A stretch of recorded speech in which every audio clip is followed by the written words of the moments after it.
All right, so let's talk about a new article that came out earlier this week from a group called Medpac. If you're not familiar with Medpac, every year annually during March, they give a report to Congress on how Medicare Advantage is doing and where things seem to be headed. And Medpac is continuing to sound this alarm about Medicare Advantage and the payments that they're receiving, and that their payments exceed what traditional Medicare would spend for a very similar beneficiary. So their estimates are putting the difference in this year of 10, in fact, 70 something $billion. And they're attributing it almost exclusively to a few different items, that being RADV audits or coding intensity, favorable selection, as well as the structure of the payment system itself. At the center of the conversation is risk adjustment. So MA plans are based on how sick a member presents or they're expected to be. And that determination then comes from diagnosis codes. It's like the fountain of youth. So MedPac's concern then is that in MA plans, they're consistently being paid higher and people are receiving more diagnosis than traditional Medicare enrollees, which means higher payments to those plans, or in other words, simple terms, they're questioning whether those payments are fully aligned with actual underlying risk. That matters because risk adjustment is the foundation of the entire MA payment model as it is right now. And if policy members believe that the system is overstating risk, then the logical next step would be to tighten that.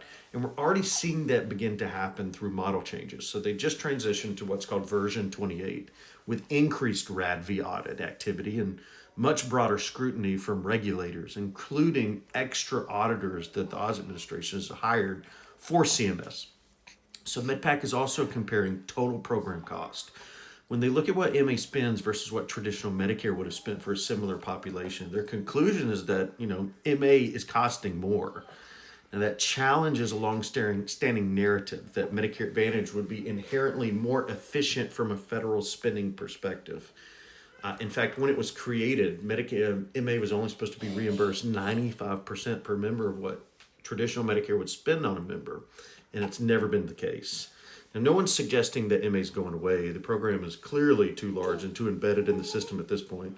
But what they are suggesting is that it needs to move to a different phase of the program's life cycle. So for the past decade, Medicare Advantage has been in this explosive growth and expansion phase with ultra strong enrollment increases and very, very rich supplemental benefits and ultra aggressive competition among each of the carriers. What MedPAC then is saying is there is a shift coming for recalibration. It means that policymakers that are focusing more on payment accuracy and program integrity and more long-term stability for the plans. When that shift happens, and it's coming, it's not going to stay contained just at a policy level. It's going to flow through the entire Medicare system. So you're going to see much tighter risk adjustment models that affect plans' revenue, increased auditing that affects how aggressively we're accurately diagnosing people, and that those diagnoses are actually being recorded correctly by a provider.